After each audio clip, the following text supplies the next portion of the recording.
құсбегілік бізде әлем бойынша атақ шығып кеткен. Онымен ешқандай сондай идеология ретінде ешкім айналысып жатқан жоқ. Мен оны көтерейін ақырындап. Сон інілерімді таптым, жанұялық шаруа болып кетті артынан кейін. Қырағы құстардың бабын тауып, көне дәстүрді өрге бастырып жүрген Руслан Абылов құсбегілік өнерді төрткүл дүниеге бренд ретінде қалыптастырсам дейді.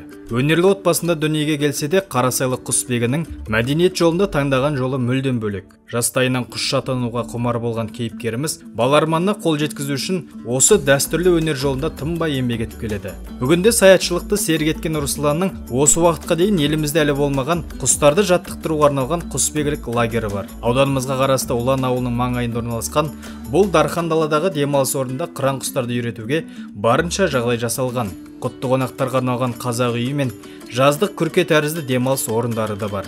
Өткен аптада осы құсбегілік лагерде Русланның баптап жүрген құстардың өнерін тамашалауға Алматы облыстық туризм басқармасының бастамасымен туристік индустрияның өкілдері келіп, лашын, бүркіт сияқты құстардың қырағылықтарына тәнті болды. Құсбегі Руслан алыстан арнайы келген қонақтар мен бақ өкілдеріне өзінің қанатты құстарын жан-жақты таныстырып, ата кәсіпке қалай келудегі мақсатын да айтып берді. Жалпы Қарасайлы құсшының алдағы арманы жетіп артылады.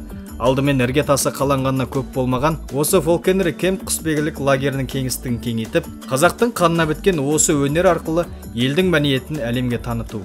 Дәстүрімізді дәріптеуді мақсат еткен Русланның түрлі ел арасындағы көрмелер мен халықаралық деңгейдегі қыран құстардың додаларына қатысып, жүлделі орын алған жетістіктері де жетіп артылады. Сондай-ақ осы уақытқа дейін Малайзия, Сингапур, Италия сияқты елдердің туристері де бұл орталыққа келіп, Русланның құс баптау шеберліктеріне куә болған. Тілсіз тіршілік иесімен тілдесіп, қазақтың тектілігін дархан даласымен танытып жүрген құсбегі Руслан сияқты азаматтар көп болса, мәдениетіміз жан-жақты жаңғыра түседі деп сенеміз. Сюжетті дайындағандар Дидар Мұхамадиев және Бағдәулет Талипов.